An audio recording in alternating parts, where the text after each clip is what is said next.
CM KCR కు రుణపడి ఉంటారని మంత్రిగా ప్రమాణ స్వీకారం చేసిన కొప్పుల ఈశ్వర్ అన్నారు. తెలంగాణ రాష్ట్రం రెండో కేబినెట్లో మంత్రిగా చేసే అవకాశం వచ్చినందుకు చాలా సంతోషంగా ఉందని, ప్రజల ఆకాంక్షల మేరకు కష్టపడి పనిచేస్తానన్నారు. సీఎం కేసీఆర్ నాయకత్వంలో తెలంగాణ ఉద్యమంలో పనిచేశారని, ఇప్పుడు బంగారు తెలంగాణ సాధన కోసం కష్టపడి పనిచేస్తానని కొప్పుల ఈశ్వర్ తెలిపారు. చాలా సంతోషంగా ఉంది. రెండోసారి మంత్రివర్గంలో గౌరవనీయులు ముఖ్యమంత్రి గారు మళ్ళొకసారి మమ్మల్ని ఆశీర్వదించి అవకాశం కల్పించడం జరిగింది. వారి ఆశయాలకు అనుగుణంగా ఈ రాష్ట్ర భవిష్యత్తు కోసం, ప్రజల అవసరాల కోసం, ప్రజల ఆకాంక్షల కోసం తప్పకుండా పనిచేస్తాం.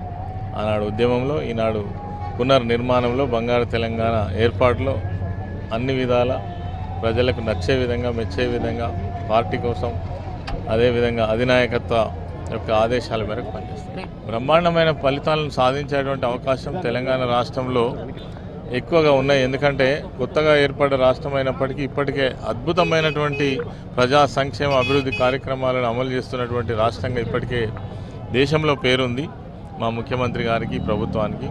అదేవిధంగా ఈ 5 సంవత్సరాల్లో కూడా ఇంకా అనేక ఛాలెంజెస్, ప్రజలకు సంబంధించిన డిమాండ్స్ ఉన్నాయి.